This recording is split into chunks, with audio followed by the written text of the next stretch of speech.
Are we witnessing the beginning of World War III? Maybe, but that may not be the most important question.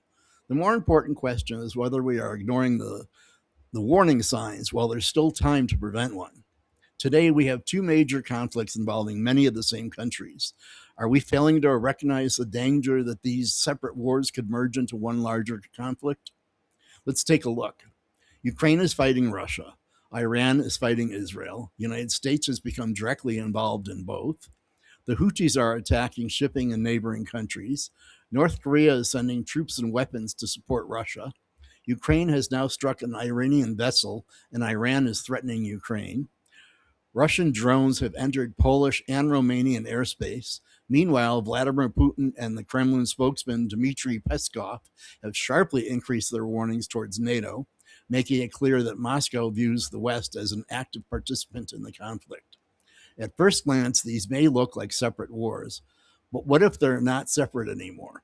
What if we're watching something much larger beginning to take shape? The lesson of 1914 is not that someone planned a world war. No one did. It's that a regional conflict expanded until much of the world was drawn into it. One country supported an ally.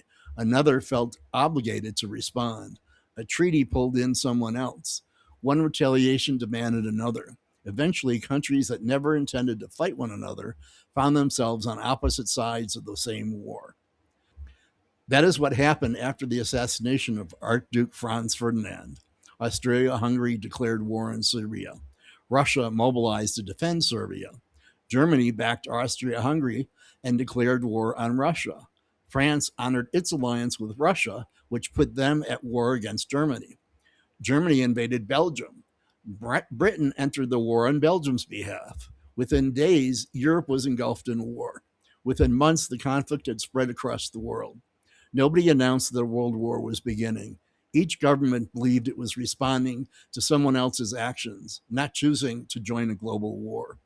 But once that chain reaction began, no one could stop it. The Second World War was different.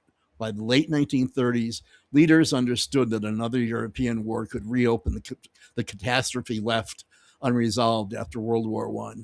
That fear was one reason the Munich conference happened. They understood this. But in 1914, the world had no previous world war to learn from. We do. Now look at today's world. Russia and Iran have become increasingly close military partners. North Korea is supplying Russia with troops and weapons. China is helping both Russia and Iran in important ways, but China's goals are not identical to either of theirs. China benefits from a distracted United States and a weakened Western alliance. But China also depends on global trade and stable energy markets. It may benefit from pressure on the United States without wanting an uncontrolled war across Europe and the Middle East. This is what makes the situation more complicated. These countries do not have to agree on everything. Their interests only have to overlap long enough for their involvement in separate conflicts to begin connecting those conflicts together. Meanwhile, Europe is waking up. For decades, many European governments treated another major war on the continent as almost unthinkable. Today, they are rebuilding their militaries. Defense spending is rising across Europe.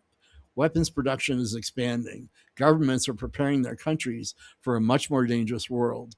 Countries do not spend hundreds of billions of dollars preparing for threats they consider imaginary. Europe's actions tell us that its leaders believe the strategic environment has changed fundamentally. The last development may be the most revealing. Ukraine has now directly attacked an Iranian vessel. Iran has responded with threats against Ukraine. Until recently, most people thought the war in Ukraine and the conflict involving Israel and Iran were separate. Now, one conflict is beginning to reach directly into the other, and that is part of what concerns me. History also reminds us that when major powers become entangled, Americans are rarely insulated from the consequences. This is where I think many commentators get it wrong. Some insist World War III has already started. Others dismiss every concern as fear-mongering. Neither position helps us understand what's happening. I'm not arguing that World War III has begun. I'm arguing that some of the conditions capable of producing a much larger war are becoming increasingly visible. Countries are becoming involved in conflicts that were not originally theirs. Military partnerships are beginning to overlap. Weapons, intelligence, and troops are moving between separate battles. Regional alliances are becoming broader obligations, and governments are increasingly describing their opponents' allies as active participants in the wars themselves. This does not guarantee a world war, but it should be enough to make us to take the danger seriously. I hope cooler heads prevail. I hope diplomacy succeeds. I hope every country involved decides that further escalation is not worth the cost. Nothing would make me happier. But pretending these wars remain isolated no longer seems realistic. Not when many of the same countries keep appearing in both conflicts. Not when the same military partnerships are showing up on different battlefields. Not when countries that were not directly confronting one another are now beginning to exchange threats and attacks. Here's the problem with history: it always looks obvious after the fact. Today, we know exactly when the First World War began. The people living through July of 1914 did not know where the crisis would lead. They believed they were watching another confrontation between European powers, not the beginning of a war that would engulf much of the world. Maybe diplomacy will succeed today. Maybe we will look back at this as another dangerous period the world managed to survive. I sincerely hope that is what happens. But if these separate conflicts continue merging into one larger confrontation, future generations may look back at this period and say, this was the moment the world recognized the danger, but failed to act while there was still time to change course. The difference between 1914 and today is that we have the benefit of history. We know how the First World War expanded from a regional conflict into a global one. The question is whether we'll do anything about it now. Thank you for watching. Please like and subscribe to this video. It really helps us continue to bring you these videos, and I'll see you on the next one. Thank you.